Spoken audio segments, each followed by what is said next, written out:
Hello friends, வணக்கம். இன்றைக்கி நம்ம சேனல் டிஏவே ஹோம் குக்கிங்கில் என்ன பார்க்க போகிறோன்னா 2 டைப் ஆஃப் லஸ்ஸி தான் பார்க்க போகிறோம். ஒன்று வந்து மாங்காய் லஸ்ஸி, இன்னொன்று மாம்பழ லஸ்ஸி. ஸோ இந்த 2 லஸ்ஸியும் வந்து எப்படி செய்கிறதுன்னு பார்க்கலாம். ஃபஸ்ட்டு இதுக்கு பேஸு ஸ்வீட் லஸ்ஸி பண்ணணும். அது எப்படி பண்ணுறது பார்க்கலாம். 2 கப் ஆஃப் ஃப்ரெஷ்ஷான தயிர் எடுத்துக்கோங்க.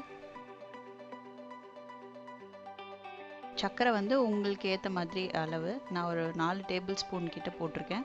இது ரெண்டுத்தையும் போட்டு மிக்சியில் ஜஸ்ட்டு 3 செகண்ட்ஸ் மட்டும் இதை கிரைண்ட் பண்ணி எடுத்துக்கோங்க.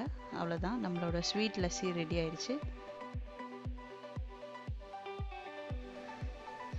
இப்போ மாங்காய் லஸ்ஸி பண்ணுறதுக்கு தேவையான அளவு மாங்காவை ஒரு 5 நிமிஷம் சுடு தண்ணியில் வேக வச்சு எடுத்துக்கோங்க.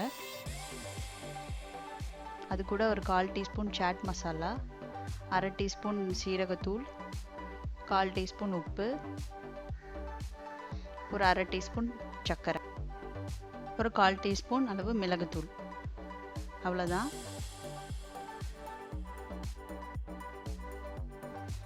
இப்போ இது எல்லாத்தையும் ஒரு டேபிள் ஸ்பூன் வச்சு நல்லா அந்த மசாலா எல்லாமே ஒன்றா சேர்கிற அளவுக்கு நல்லா அதை சாப் பண்ணி வச்சுக்கோங்க, மிக்ஸ் பண்ணி வச்சுக்கோங்க.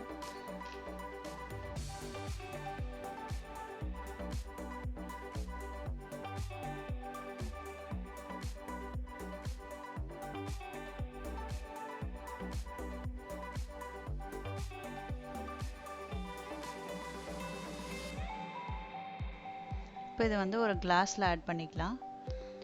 நான் மாங்காய் வந்து கொஞ்சம் தான் எடுத்திருக்கேன், என்கிட்ட கொஞ்சம் தான் இருந்தது. ஸோ நீங்கள் கொஞ்சம் நிறைய கூட ஆட் பண்ணிக்கலாம். இப்போ எல்லா பல்ப்பையும் நீங்கள் அதில் ஆட் பண்ணிவிட்டு நம்ம ரெடியாக வச்சுருக்கோம் இல்லையா அந்த ஸ்வீட் லஸ்ஸி, அதை வந்து இதுக்கு மேலே ஊற்றிடுங்க. தேவைப்பட்ட ஐஸ் கட்டி யூஸ் பண்ணிக்கோங்க. அவ்வளோதான், நம்மளோட மசாலா மேங்கோ லஸ்ஸி ரெடி ஆயிடுச்சு. இப்போ மாம்பழ லஸ்ஸி எப்படி செய்யுதுன்னு பார்க்கலாம். மாம்பழ லஸ்ஸிக்கு ஒரு 1/2 மேங்கோவை நான் வந்து அதோட பல்ப் எடுத்து இதில் ஆட் பண்ணிக்கிறேன். ரொம்ப நைஸாக கட் பண்ண வேண்டாம், கொஞ்சம் கொஞ்சம் அந்த சங்க்ஸ் இருக்க மாதிரி வச்சுக்கோங்க. அப்போ தான் டேஸ்ட்டு நல்லாயிருக்கும். இப்போ இதுக்கு மேலே வந்து நம்மளோட ஸ்வீட் லஸ்ஸியை ஊற்றிடுங்க. அவ்வளோதாங்க, நம்மளோட மாம்பழ லஸ்ஸியும் ரெடி ஆயிடுச்சு. இதுக்கு மேலே சின்னதாக புதினா இல்லை.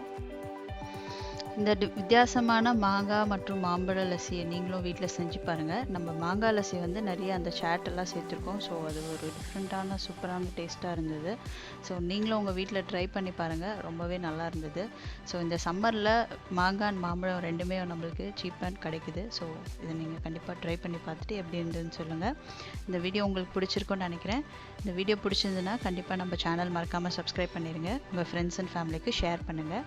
நம்ம இன்னொரு ரெசிபியில் பார்க்கலாம். Thanks for watching this video. Bye bye.